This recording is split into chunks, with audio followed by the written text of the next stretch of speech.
Okay. बहुत बहुत धन्यवाद। जैन साहब मैडम कुशवाहा जी, शास्त्री जी, संकेत बिहारी जी और सभी कांग्रेस जन और सारे प्रेस के साथ अखिल भारतीय कांग्रेस कमेटी के द्वारा CWC की मीटिंग के अंदर ये निर्णय लिया गया। भारत सरकार के प्रधानमंत्री माननीय नरेंद्र मोदी जी ने महानरेगा कार्यक्रम को समाप्त कर नया विधेयक लाने का जो कार्यक्रम रखा, उसका कांग्रेस पार्टी सख्त विरोध करती है। नरेगा कार्यक्रम 2005 के अंदर यूपीए की तत्कालीन चेयरपर्सन श्रीमती सोनिया गांधी जी के द्वारा आम आदमी को रोजगार देने के लिए रखा गया था। इस देश के अंदर दलित, मजदूर, किसान जो गाँव के अंदर रहते हैं, उनकी हालात ज़्यादा अच्छी नहीं थी। तत्कालीन प्रधानमंत्री डॉक्टर मनमोहन सिंह और UPA chairperson madam Sonia Gandhi ji की ये परिकल्पना थी और उन्होंने सोचा देश के आम आदमी को परमानेंट रोजगार किस प्रकार से दिया जाए। तो स्थायी रोजगार देने के लिए नरेगा की स्थापना की। बाद में महात्मा गांधी का इसके नाम जोड़ा गया। उस समय सरकार के द्वारा तय किया गया था अगर 100 दिन रोजगार सबको मिलेगा। उसके अंदर कोई योग्यता की बात नहीं रखी गई थी। उसमें मात्र जॉब कार्ड बनवाना पड़ता था और कोई भी व्यक्ति किसी भी जात, धर्म, संप्रदाय का कोई भी बालिग व्यक्ति जाकर रोजगार कार्यालय ग्राम सभा के अंदर अपना नाम दर्ज करवा देता था।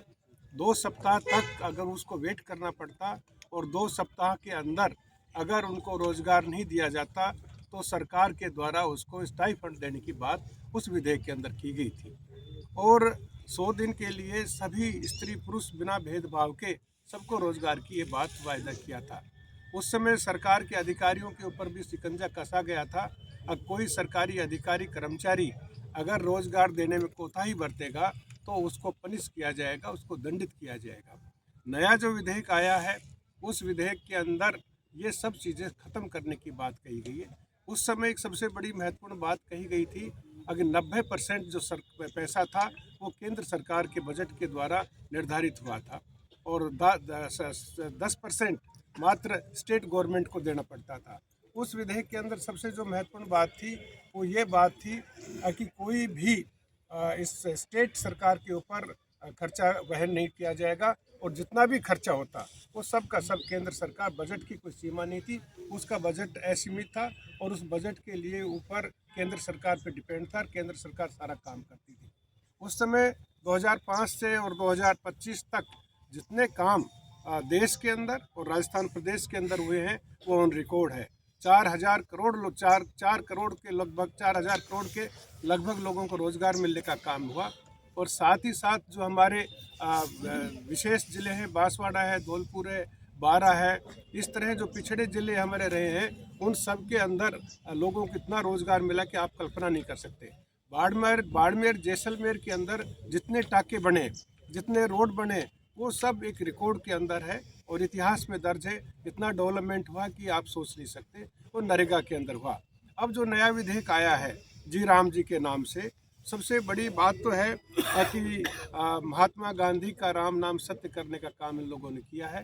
महात्मा गांधी का जो योगदान इस देश की आज़ादी में, इस देश में लोकतंत्र स्थापित करने में रहा है, उसको ख़त्म करने का षड्यंत्र रचा गया है। ये लोगों ने राम का नाम इसलिए रखा है ताकि ये सोच सके कांग्रेस राम के नाम पर विरोध करेगी। हम जी राम के नाम पर विरोध नहीं कर रहे। हम विरोध कर रहे हैं कि जो नया विधेयक आया है, ये सरकार जो स्टेट गवर्नमेंट है उनके ऊपर बहुत ज़्यादा अत्यधिक बोझ डालने का काम होगा।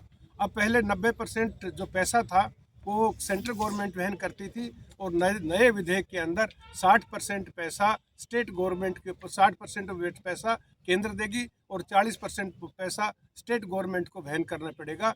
अगर कोई गरीब स्टेट है वो सब इस नरेगा कार्यक्रम को करने में हिचकिचाएगी और 40% पैसा सरकार की अभी वित्तीय स्थितियाँ इतनी मजबूत नहीं है। ऐसा कोई नरेंद्र मोदी सरकार ने बड़ा करिश्मा नहीं कर दिया। अगर स्टेट गवर्नमेंट की कोई अच्छी नीति बना दी हो, आर्थिक रूप से संपन्न कर दिया हो तो 40% वहन कर सके। तो आर्थिक स्थिति स्टेट गवर्नमेंट को नमस्कार। जैसा कि हमारे अध्यक्ष जी ने और यादव जी ने जो सारी चीज़ें बताई हैं, जिस तरह से भारतीय जनता पार्टी के आदरणीय नरेंद्र मोदी जी ने जो नाम बदला है इस, और मनरेगा जो नाम था, क्या इससे कोई बुराई थी? मैं तो यही चाहती हूँ कि नाम कोई भी हो, लेकिन हमारी जनता जनार्दन को, चाहे गरीब शहर के हों चाहे गांव के हो, सभी को काम मिलना चाहिए। जिस तरह से आज के टाइम में लोगों को काम नहीं मिल रहा है और जिससे लोग गरीब मजदूर परेशान हैं। और मैं तो ये कहूँगी आदरणीय नरेंद्र मोदी जी ने लोकसभा में नरेगा स्कीम की जो खिल्ली उड़ाई है, ये बेहद बेकार है। और मैं यही कहूँगी पुनः के सभी को रोज़गार, हमारे भाई बंधु हैं उनको दिया जाए, जिससे उनका सम्मान बढ़े और उनकी घर गृहस्थी चले। धन्यवाद। कि एआईसीसी और पीसीसी की डायरेक्शन में आज पूरे राजस्थान के अंदर हमारे ज़िला मुख्यालयों पे प्रेस कॉन्फ्रेंस के माध्यम के द्वारा हम लोग हमारे गरीब जनता, हमारे गरीब भाइयों को जगाने का हम काम कर रहे हैं। आज इस प्रेस कॉन्फ्रेंस में हमारे संगठन प्रभारी जिले के प्रभारी अजीत यादव जी हैं, हमारे धौलपुर के विधायक शोभा रानी जी हैं, हमारे पूर्व जिलाध्यक्ष जी बैठे हुए हैं। उनके माध्यम से और मीडिया के आए हुए बंदों के माध्यम से हम जो मनरेगा का नाम बदल करके इन लोगों ने विकसित भारत गारंटी फॉर रोजगार एंड आजीविका मिशन जिन्होंने रखा है नाम, बीबीजी राम जी। मेरा आपके माध्यम से एक निवेदन है कि जब मनरेगा के अंदर हमारे राष्ट्रपिता, हमारे बापूजी का नाम था महात्मा गांधी, जिन्हें हम राष्ट्रपिता कहते हैं, आज भारतीय जनता पार्टी कितना ढोंग और स्वांग रच रही है कि उनके नाम को मिटा दिया गया। हम सिर्फ इतना पूछना चाहते हैं कि भाई हमारे जो हिंदुस्तान की 140 करोड़ की पॉपुलेशन है, उसमें आज समथिंग 80 करोड़ जनसंख्या ग्रामीण क्षेत्र की है, गरीब परिवारों की है, दलितों की है और सभी वर्ग की है उसके अंदर। तो उनका अधिकार क्यों छीना गया है? आज आप देख रहे होंगे कि इन्होंने बीबीजी राम जी के नरेगा के बीबीजी राम जी जो नाम रखा है नरेगा का, इन्होंने उसके अकॉर्डिंग ना तो न्यूनतम मजदूरी है, ना लोगों को इसके अंदर उनका हक रोजगार मिल रहा है, कोई गारंटी नहीं है।